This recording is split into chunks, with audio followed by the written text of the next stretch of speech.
It's a real pleasure to introduce Melanne Verveer, who has recently stepped down as the ambassador for women's global rights and the first person to hold that position with the Obama administration. It's obviously a very timely moment to be reflecting on issues of gender equality and justice in the context of moral and foreign policy. And when we were speaking just before this event, Melanne Verveer was describing how often we hear the concern that we need more feminist activism, that we need more feminist groups, that we need more attention to feminist issues in both the mainstream media and in politics. But perhaps it is one of the biggest myths about this area that there isn't already a huge amount of global feminist activism all over the world. Among her many very distinguished accomplishments, Melanne Verveer is one of the founders of the Vital Voices global network to encourage feminist leadership and to encourage women leaders and to put them in touch with each other worldwide, which interestingly is an initiative, like many initiatives, that is entirely beset by failure because of the number of times that women aren't able to get their concerns to the table, to get their concerns implemented, and to get their concerns addressed. However, that amount of failure is a very rich learning environment, and certainly one of the most important learning environments for the world today, which desperately needs more women in positions of power. Melanne Verveer has been a leader in this area of trying to network globally for feminist activism and women's rights for decades. She's worked very closely with Hillary Clinton on this issue and has also served as Hillary Clinton's chief of staff. I don't think we could ask someone more knowledgeable about this important issue, and it's a great privilege to be able to introduce Melanne Verveer today. She has recently completed her term of office with the Global Women's Rights Initiative at the State Department, and she will be the director of a new institute at Georgetown University for women, peace, and security. So I'm sure we'll be hearing about that as well. I just want to remind you that the second lecture in this series will be on Wednesday, the 6th of March, in the same room at the same time, and the final lecture will be on Thursday the 7th, same room, same time, and the final event will be a symposium on Monday, the 11th of March, from 2 to 6 p.m. at King's College, and you would need to register for that if you wanted to go. So you would need to go to the CRASSH website and get the email to do that. And it's nearly full, so if you do want to do that, you have to be rather quick. And I'll just conclude by saying that these lectures are all podcast. So for all of the people who you know who might have wanted to be here, and for any of you who can't come to all of the events, please do take advantage of that opportunity, because you can see the podcast of this lecture within, I think, a matter of hours, probably after it's been filmed. So thank you, filmmakers. Yeah. Okay, so I should say I'm Sarah Franklin from the Department of Sociology, and I'm very pleased to welcome Melanne Verveer for the first of the lectures.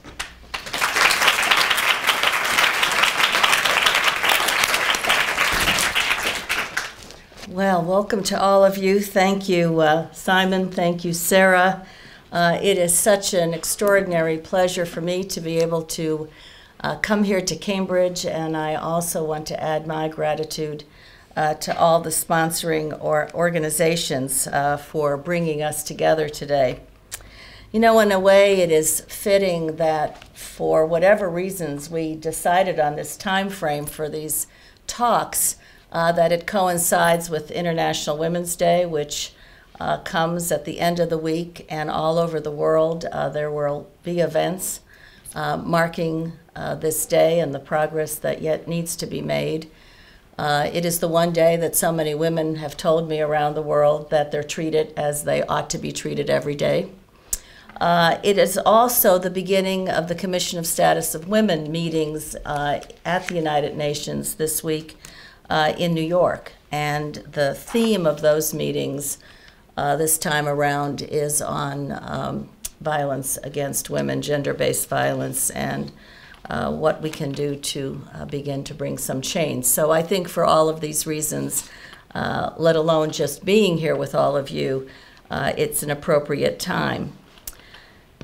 In 2 years, we will mark the 20th anniversary of the UN Fourth World Conference on Women that took place in Beijing. Now, as I look around this room, many of you were toddlers at best when that was occurring, but for others who participated in it, even from afar, it was one of those extraordinary moments to really put women's issues on the international agenda, and to do more than that, to make sure that change was a part of what was going to occur as a result of that effort.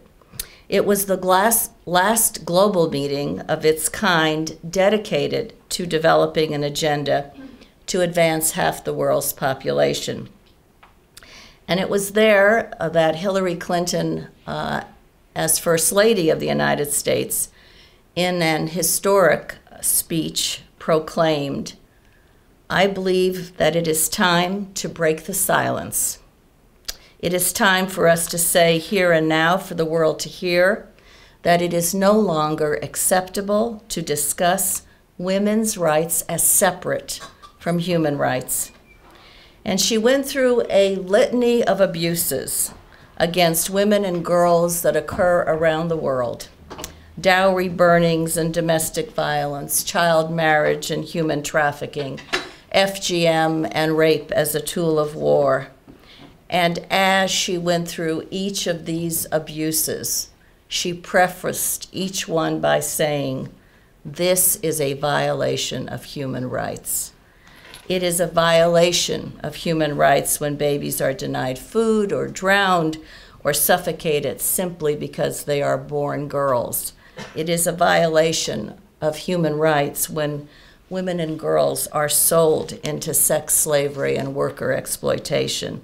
And on she went with this litany of violations. And then she made the statement that echoed around the world when she said, "If there is one message that echoes forth from this conference, it is that human rights are women's rights and women's rights are human rights." And the normally sedate UN audience, which usually listens to speaker after speaker with little emotion except perfunctory applause, after each one of those statements of abuse were uttered, there was a reaction from women and men in the audience who recognized that an issue that they often struggled against themselves was now taken in front of an international audience by someone who came with significant power and prestige and lifted up for what it was. And so as she mentioned dowry burnings, you could see the applause and women and men standing up from India. And so it went as this listing went on until they were pounding the desks in front of them, organized like this, and they were standing. And there was such a crescendo of noise that a friend of mine who was a colleague in those days had to run out and do an errand in Beijing, and he was coming back to the conference center, and he heard an explosion. And he said to himself, "Oh my God, they've blown up the women's conference." And it wouldn't have been such a surprise because it was so difficult to get there. There were all kinds of arguments from the left and from the right as to why she shouldn't go to China, or why the Chinese shouldn't be rewarded, or why this was not an issue that should be discussed at this time. And all kinds of things were made up about the agenda. And so there was this enormous explosion. But it was an explosion of applause and emotion and something that came out of what she had said, and that simply just saying that these terrible abuses and practices were violations of human rights took this discussion to a new place. And in making that statement, what she did was challenge the neglect of women's rights. And as she affirmed the principal priorities of the human rights movement, the women's human rights movement, making abuses against women visible and clarifying that they are indeed human rights violations. She was also acknowledging that the traditional concept that only states commit human rights violations ignores egregious violations by private persons, and also fails to acknowledge often the responsibility of the state to prevent and punish those responsible for this abuse. So while some had struggled for years, and there were a number of these conferences that were slowly getting to this place on the agenda, this was one of those moments that moved the women's agenda forward. Because the statement that went out was that these were not private matters, these were not cultural matters, these were indeed violations of human rights. And then the UN would go on to recognize in the adoption of the Beijing Declaration that women's human rights are universal. They're not tempered by where you live, what religion you espouse, what culture affects you. They are universal rights. The Beijing Conference, with the adoption of the Declaration, brought an historic advancement of women's human rights, recognizing unambiguously that women's rights are human rights. I remember not long after she gave that speech, Hillary Clinton was doing a radio call-in program. It was an international radio call-in program. And there was a speaker who called in, a gentleman with a very thick accent. And he said, "Mrs. Clinton, what did you mean when you said women's rights are human rights?" And she said, "Well, sir, close your eyes for a minute and think of all of the rights that you enjoy as a man. Well, women are entitled to the same." And it can be difficult these 2 decades later to appreciate just how simple this was, and yet how radical it was in many ways to characterize women's rights in this way. No longer as something separate from human rights, no longer as something that is somehow marginal to human rights, but as human rights. And personally, I think still too often, human rights groups, as they slowly get into the women's rights area, still don't always have them on center stage as I think they should be. Beijing also sparked a movement that made a call to action out of women's and girls' access to education, health care, jobs, credit, legal rights, freedom from violence, the opportunity to enjoy equal rights and participate fully in the political and economic lives of their societies. And 189 countries adopted that platform for action.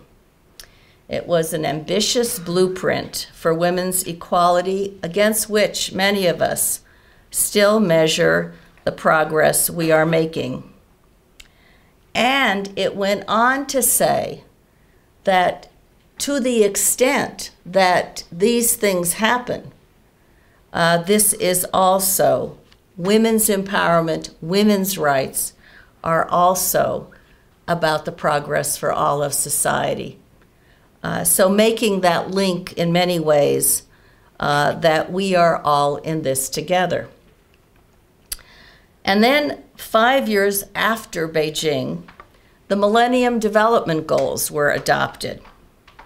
And as you all know, they set out measurable targets in a range of areas to eradicate extreme poverty and hunger, to achieve universal primary education, to reduce maternal and child mortality, to combat HIV/AIDS and other infectious diseases, and ensure environmental sustainability. Now, these MDGs were in many ways linked together with the Beijing Platform for Action. And in fact, MDG 3, which is gender equality and the empowerment of women, is essential for the achievement of all the other MDGs. You cannot delink the prospect of success in terms of the MDGs, which their target year was 2015, which is coming up very soon. And so there are very big discussions going on and panels having been nominated to really think through, should we add years now to this process? Should we in some ways fine-tune it? We will see what happens as this moves forward. But this linkage with women's empowerment and gender equality is crucial to the realization of all of the MDGs. Now, the fact that we all know that given these were measurable targets and some have been more successful than others, that another way to look at this is that the correlation of the MDGs to the Beijing platform also shows that not enough progress has been made on the Beijing platform because they are so closely linked together. But despite the progress that women and girls have made, this progress has been uneven. And there has been progress. I don't want to leave here not focused also on the changes that have been made, many of which those who are pioneers in this field who had hoped this would come a lot sooner perhaps, but progress has indeed moved forward. But that said, women lack still on many of the key measures. In some, the gap is closing more than in others. In others, it is still a huge gap. You know, one of the studies that is put out annually is by an organization that isn't considered certainly a women's organization. And that's the World Economic Forum, you know, the group that meets in Davos every year. And it's the top economic leaders and world leaders. But they put out an annual gender gap report. And the reason they do it is because where the gap between men and women in a given country is closer to being closed, those countries are far more economically competitive and prosperous, which to me is, you know, doesn't take rocket science. When you are able to tap the talent of all your people, you're going to have better results. But at any rate, what this study does is it looks at 4 areas and provides the sort of the metrics in each of those areas in which they look at how big is this gap. One area is access to health, survivability. Another is education. And then economic empowerment and political participation. And the 2 areas in which there has been major progress in the right direction has been on education and in health. But because this is a measurement of all countries, developed, developing, and those in the middle, you obviously have those who are like the UK where we are, or the United States, so much more ahead in so many of these areas. But in other areas, there has been a trend almost in a direction that is unfathomable, and that is that violence against women and girls, for example, is a global epidemic. And one of the things we might talk about is why that is so. Look at the numbers of places where women are trafficked like commodities, bought and sold into modern-day slavery. In Afghanistan, girls try to go to school and in some places have acid thrown in their faces to keep them from going to school because it doesn't comport to certain people's ideas of what is appropriate for girls. In Pakistan, all of you know what happened to Mangala not that long ago, and she is still recovering north of here in Birmingham, as she was making the case that girls deserve an education in her country. You all know only too well what happened to the young medical student on the bus in India, the horrible rape and death that took place there. You may not know that every minute and a half a woman somewhere dies in pregnancy or childbirth, and that AIDS has the face of a woman, and that the cases that continue to grow where the infections occur, many occur to adolescent girls. There are still too few women sitting on village councils or in boardrooms or in parliaments or at the negotiating tables where conflicts are being resolved without their having any role in what is taking place, even though the outcome will affect them. So clearly, the Beijing agenda is an unfinished agenda. And I think that the work that must be done to fully realize the potential of that agenda is up to all of us and so many more to write that next chapter. To assess the progress, to assess the strategies that need to be adopted, the new ways of looking at these issues, the ways in which one can make a more compelling case to the powerful centers that have so much to do with these kinds of outcomes, to really overturning the persistent obstacles that hold back the advancement of women and girls.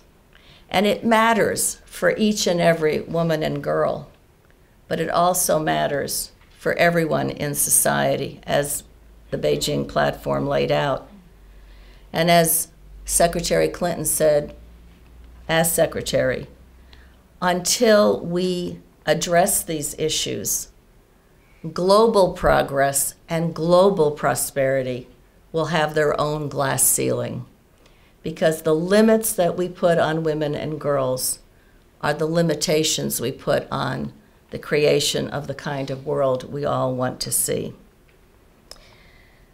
But despite the persistent challenges, and they are significant, all over the world, women are truly blazing new trails. They are overcoming long entrenched obstacles as they work to create a better situation for themselves and for others in their countries. And I see this wherever they go, often at great personal risk, often with the kind of courage you can't imagine. They continue to take on some of the toughest issues. In some places now, the legal age for marriage has been raised. Domestic violence is being criminalized. Family law reform is being adopted. Equitable divorce laws are being put in place. Millions of women's lives have been transformed at that very level of the bottom of the pyramid by microcredit, in which they are able to not only now impact the needs of their families, but also have a better economic condition for themselves. One of the greatest investments that can be made is in girls' education. And I want to go through a few of these areas, not all of them, but a few of them. Two I will cover in successive lectures. But to show you how important it is and how, in many ways, they are linked to each other. They are interconnected. Girls' education is one of the most effective, high-yield investments that any country can make, because the benefits to girls and their families are well documented in terms of health, in terms of nutrition, in terms of marriages that are delayed, smaller families, enhanced employment opportunities. A Lancet report showed that up to half of the reductions in child mortality over the past several years were attributed to the education of women and girls.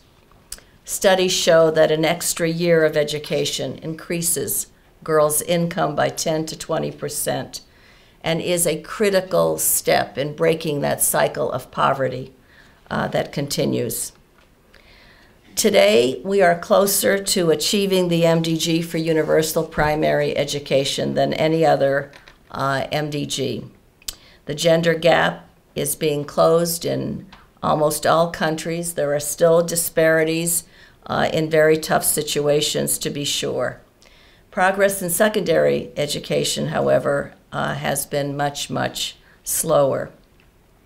You can compare, by one measure, the number of girls, for example, in school today in Afghanistan, where they weren't allowed to be in school at all 10 years ago, from 0 to several million. But there are still enormous challenges. And as I was waiting to start this evening, we were talking with a couple of the experts who are going to participate in the symposium about education for migrants, for example. But there are very significant difficulties that are confronted in ensuring that parents who have girls, who feel tremendously burdened by having the girl, because in many societies she has no value or she has little value, need to be worked with so that they have the incentives that will enable them to send their daughters to school. You know, it might be a can of oil in some places. It might be a bag of rice. It might be some other nutrient. It might be a small tuition that they can pay the cost of the schooling.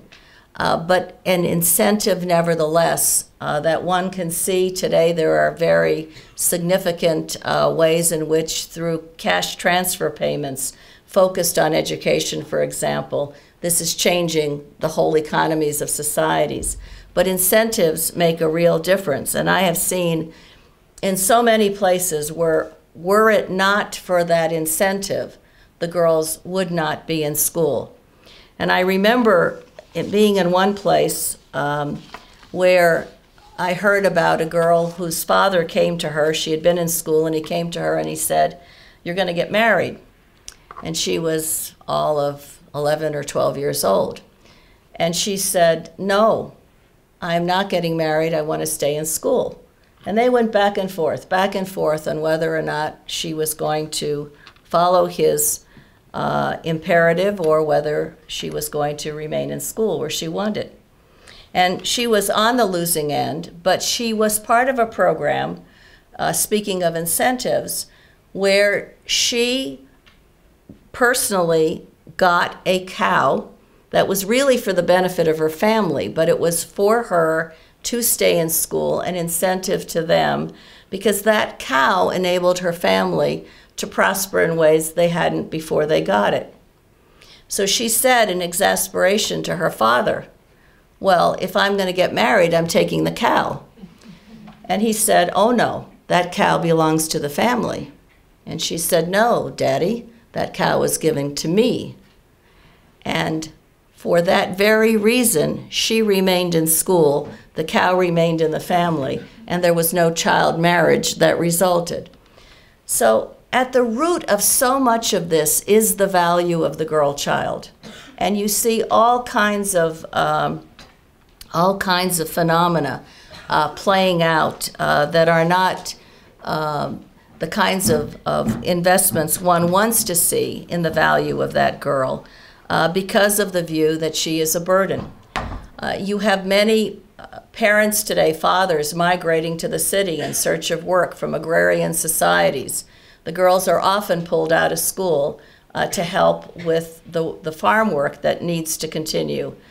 You go to many societies, many of you who've traveled, and see how many girls it is always with the wood on their backs or the water that they're carrying as they spend their days caring for the needs of the family that are fully expected that they will perform, and as a result, keep them out of school.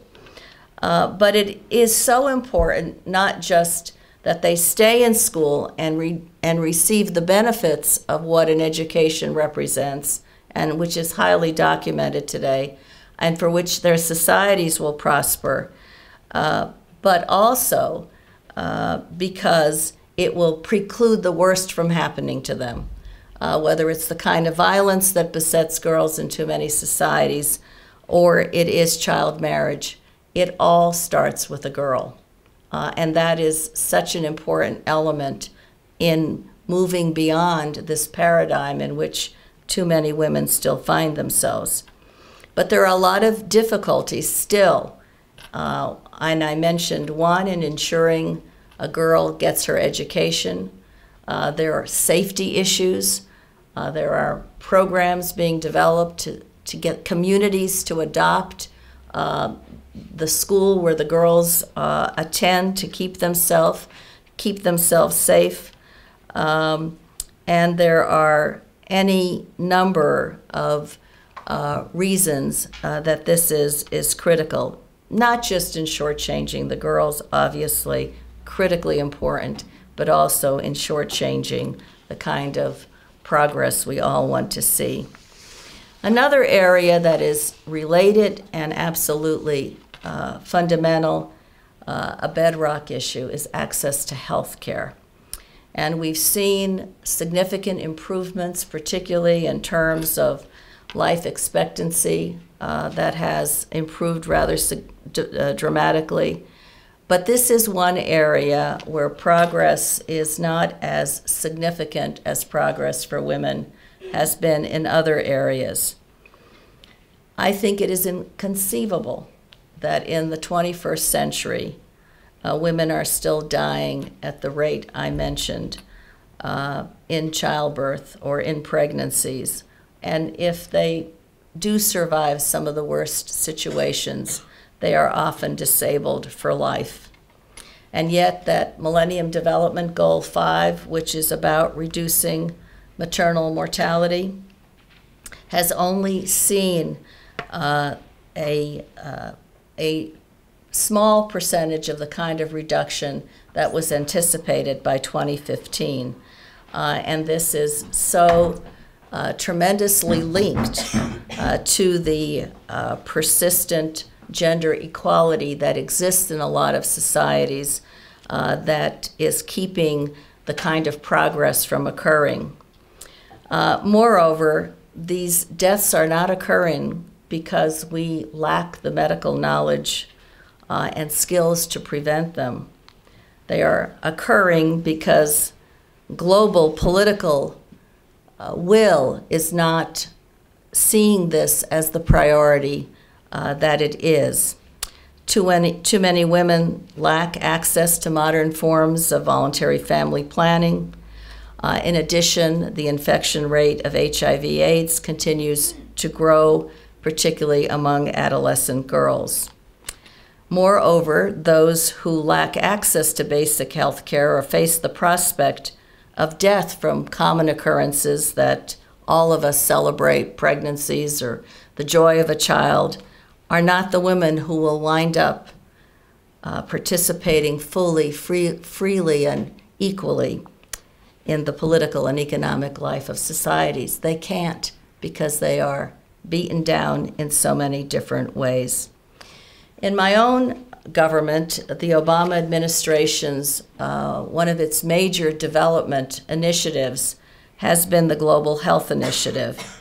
And it is focused on women. It is women-centric because women face some of the most serious health situations and also because they are the critical caregivers in their families and also in charge of managing so many of the resources, from water to nutrition to everything that affects their families and more broadly their communities. It also focuses on increased resources for family planning and for bringing down those rates of maternal mortality.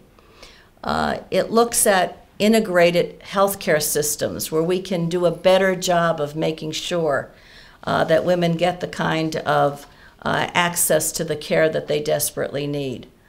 One of the things that we can do today with additional resources going into this is to ensure that in the near term, no baby of a HIV-infected mother will get the same infection. We can end this once and for all in the near term. Imagine in an integrated system where that mother is able to get the medication that's needed to stench the transmission. She births her baby who is HIV-free, and then she's not hooked up to any other health care, whether she needs additional everyday support, whether that child needs vaccinations, whatever it is, this kind of inability to connect, the connective tissue of if you will, of the healthcare systems is something all of us are striving to do more significantly. And I think what we have seen in the last couple of years in this attack on maternal mortality is one of the first times that you've seen this kind of concerted effort to really go at something that should no longer be tolerable or be tolerated, and really aggressively begin to implement that MDG. So again, this whole area, I'm just scratching the surface, but the importance of investments in health were a key component of the Beijing Platform for Action. And the last area I want to mention in this context is freedom from violence. Imagine if you're not free from violence, what your life is like. It is a global plague. There is no other way to define it. Its scope and scale make it simultaneously the biggest and most entrenched human rights and development issue at the same time.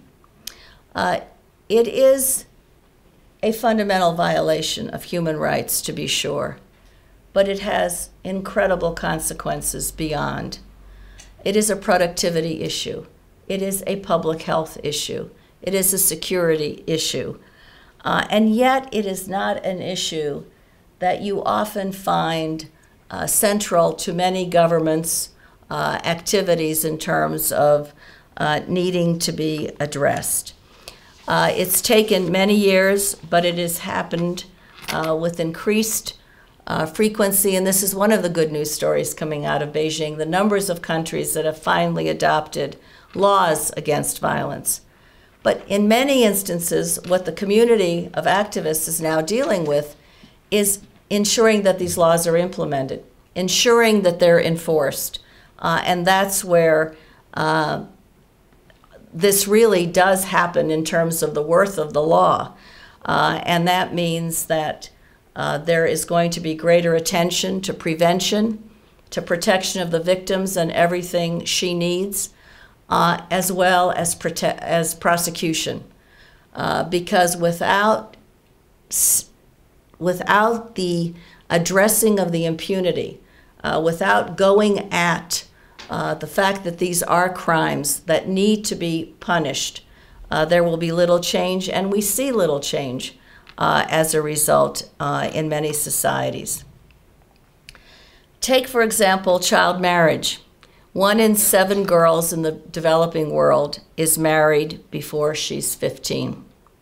Some are as young as 8 and 9. The word marriage is hardly one that seems appropriate. In South Asia and Sub-Saharan Africa, we see some of the highest rates. Again, this is a phenomena rooted in the low status of girls. It threatens health, threatens education, economic potential. It robs them of their childhood. In some of the post-Arab Spring countries, there are efforts on the part of some in those societies now who want to get rid of child marriage laws and push back the clock from the progress that was being made. This is a very serious issue. Yemen, for example, has one of the highest rates of child marriage. And a few years ago, I met a girl who had been forced into a child marriage. Her name was Gertrude, and she had been married to someone significantly older than she. She faced a life of constant abuse and violence against her, and she was a very spunky girl, and she had had enough, and somehow she managed to persuade an auntie to give her bus fare to take her to the courthouse. And when she went there, her lawyer, and this is getting ahead of the story, told me she was so little that she was dwarfed by all of the adults, and she was just there sort of roaming around until a woman lawyer came up to her and said, "Child, why are you here?" And this girl said, "I want a divorce." And she told her story. And the lawyer decided to take her case and to take the case of similar girls whom she had come to know, to begin to bring the force of law in the ways that she could under the legal system that was available to her. And she did succeed. And Gertrude has been in school since her case was adjudicated, and her life is a changed one as a result. She's among the lucky ones. The whole issue of the missing. The World Bank says that women, girls, females are more likely to die relative to males in many countries. Some are never born, some die in early childhood, over a third die through AIDS and other conditions. There is something that The Economist magazine headlined not too long ago on a cover called Gendercide. It is girl feticide and infanticide that has culled more than 100 million girls worldwide simply because they are girls. Now, this whole issue is particularly significant in China, in India, and other places. And what it is doing, beyond being a terrible manifestation of violence against girls, it is skewing the demographics so significantly that you have large and growing disproportionate numbers of males to females in societies, that it is leading to additional violations of human rights in terms of trafficking, in terms of moving girls into marriages at a very early age so that they can be there for the desirous male population. But this is another serious problem with tremendous consequences. Take the issue of female genital mutilation or cutting. It is a deeply entrenched practice. The norm in some societies is that you go through this terrible practice as a part of your rite to passage.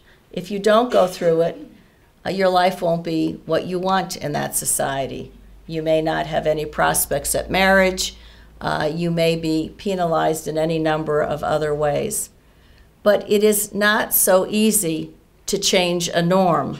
Certainly, culture is not immutable, but it takes time, and that's true with many of these kinds of practices. And I remember being in Senegal a few years ago when I was witnessing a skit that was being done to teach the local villagers about democracy. And I was told afterwards by the person who was working with these villagers that the women in the village came to her after some weeks of being engaged in all the practices of democracy, and came to her and said, "What do you do with this thing called democracy?" And she said, "Well, is there anything in your life that you would like to change?" And they said, "Well, we'd like to change this cutting that we all have to go through. You know, oftentimes it's the most horrible, painful childbirth that results. It leads to death. It has got other serious health problems associated with it." And she said to them, "Well, use your abilities to make your case in your village," which they did. They went to the imam. It was a Muslim Islam was practiced there. And the imam said, "There's nothing in the Quran that says this practice is necessary." They went to the village chief, and he heard them out. And over many, many weeks, they tried to persuade their community why they shouldn't go through this anymore. And sometimes it was the women that were it was they who were the hardest to persuade at times, because they had gone through it, and why shouldn't the next generation go through it? But that village did eradicate it. They voted, and it is no longer practiced there. They then moved to the next village because they discovered that since they intermarry with other villages, those villages ought not to practice it either. And village by village in Senegal, they have pretty much eradicated FGM. That country passed a law in its parliament to say that it was a criminal to practice FGM, but if that had been the only thing, as important as it is to make these kinds of things illegal, it would not have necessarily done away with the practice.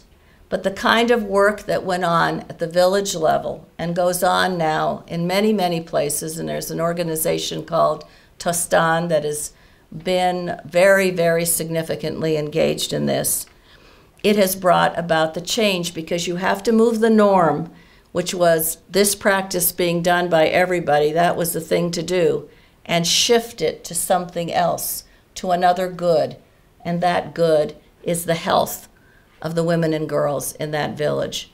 And that's what those villages managed to do.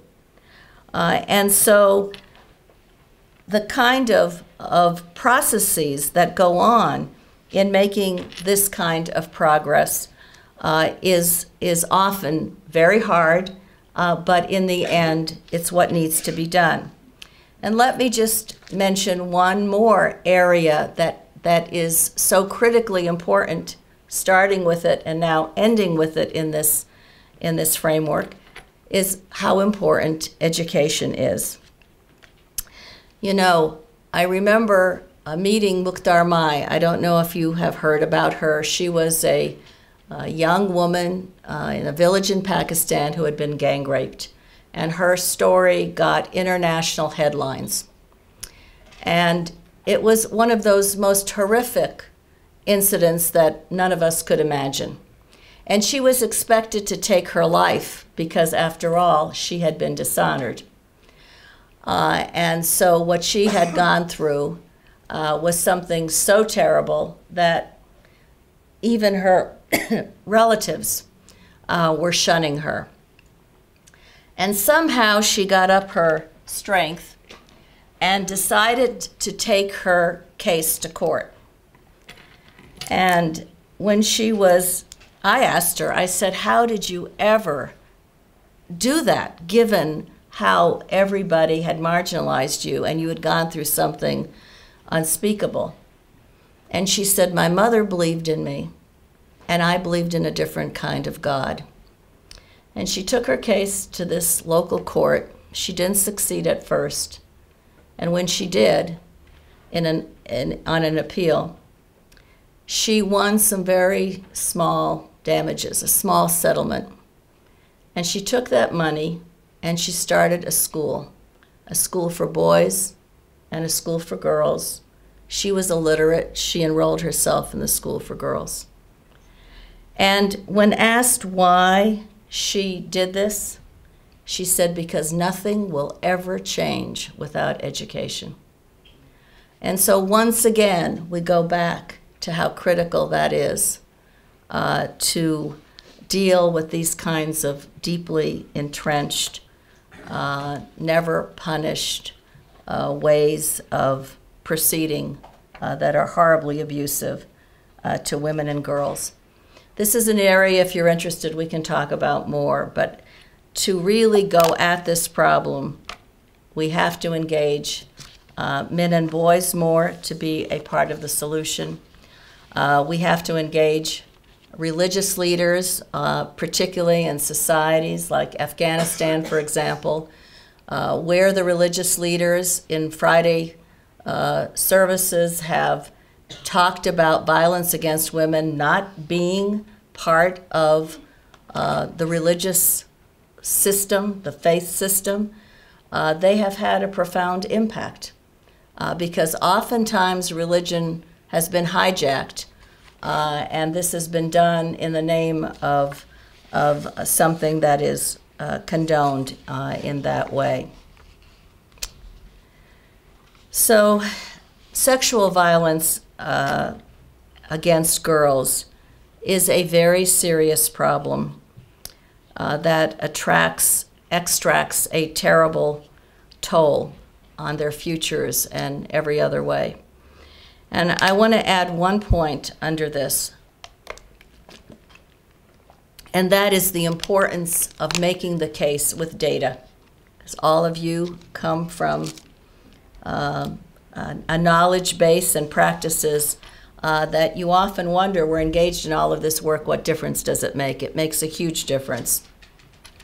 This is a program I've been involved in that was a partnership between the State Department and PEPFAR, which is our agency that works to end HIV/AIDS, and with the private sector. And it was recognizing the role that sexual violence against girls or gender-based violence has often on the incidence of HIV. And in many places, there's no information about how widespread the problem is.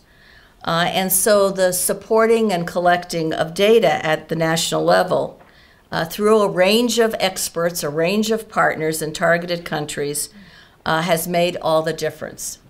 And in several of these countries now where exhaustive work has been done to document how widespread the problem is, in Tanzania, for example, in Swaziland, their governments have begun to issue and work through implementing a national plan to prevent this kind of violence against children. So there are many different ways that one has, whether through development agencies, through governmental interventions, through other kinds of interventions, to go at this issue. But it is a very, very serious and pervasive problem. In my own country, President Obama, several months ago, promulgated a global strategy to prevent and respond to gender-based violence, and issued with it an executive order urging the agencies of our government to focus more significantly on this issue. And it's part of the overall kind of recognition that we've been trying to make to gender considerations and incorporating them in our foreign policy, in our development work, and in our diplomatic work.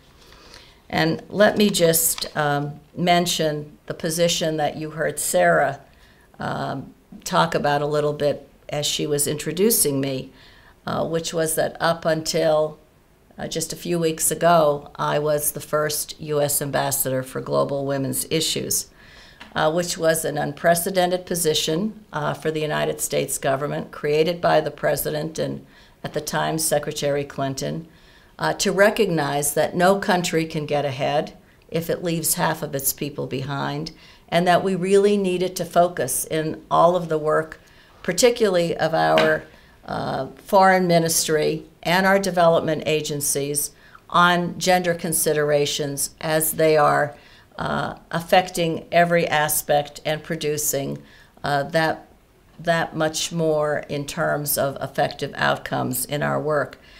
And further recognizing that no matter whether the issues we're dealing with are security issues or economic issues or the kinds of things we've been talking about or governance, that unless women are participating at every level of society, we are not going to be able to address these challenges, let alone tackle them, without tapping the role that women have to play.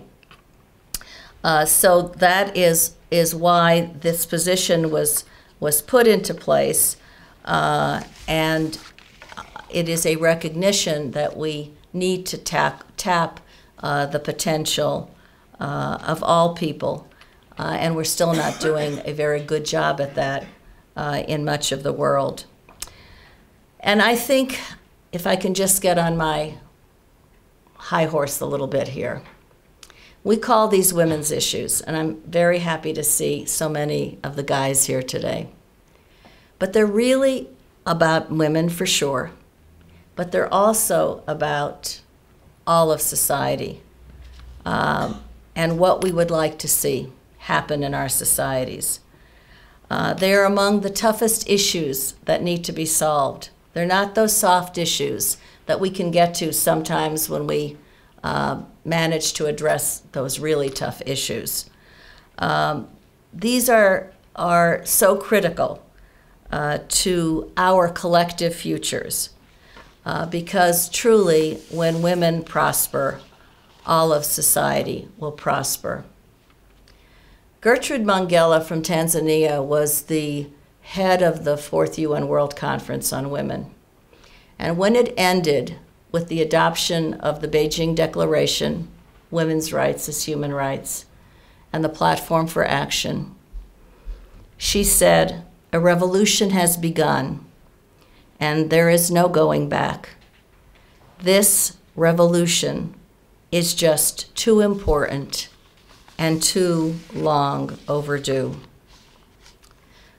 The best predictor of stability and prosperity is the condition of women and girls.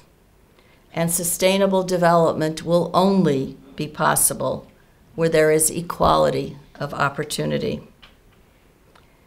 And we know from a large body of evidence today, from research and data, that among the best investments in development that can be made are those that correlate with poverty reduction and a society's general prosperity, and that is the investment in women and girls. Yesterday when I arrived here, I was met by Emily Sloan, who is a PhD candidate here at Cambridge. And she told me that her body of work was the American suffragette, Carrie Chapman Catt. And the suffragettes worked over many, many years to enable women to have the right to vote in the United States. And part of what Emily's research is about is how Carrie traveled overseas and made those kinds of connections and linkages that would enable her work to prosper, hopefully, going forward. And the work of the suffragettes was rooted in something that happened in the United States about 150 years ago. And that was the Equal Rights Convention, which took place in 1848. And seeing and hearing what Emily was doing reminded me of a memoir I had read about a young woman who went to the Equal Rights Convention. She was 18 years old, if I remember correctly. Her name was Charlotte Woodard, She was a glove maker who lived in upstate New York. And in her memoir, she wrote that she was terrified that nobody would show up for this Equal Rights Convention, and that she would be the only one. And she was determined to go because her life was pretty miserable. Like women in the United States at that time, the meager wages that she earned, she could not keep. There was no opportunity for a divorce if she found herself in a terrible situation. Educational opportunities were not very significant. Women didn't have the right to vote, and she was determined that there had to be change. And she said she took off on this road, not knowing if she was alone. And as the sun came up, she began to see other horse-drawn carriages, other people, some walking, some in their buggies, men and women, because every great cause for women has had the good men. And as she made her way, and the others with her, she was in a long procession for equal rights. And that journey is still going on all around the world. Some are much farther ahead, some are farther behind. But the journey continues, and all of us are part of that journey. I think this issue of gender equality is one of the great moral imperatives of the 21st century.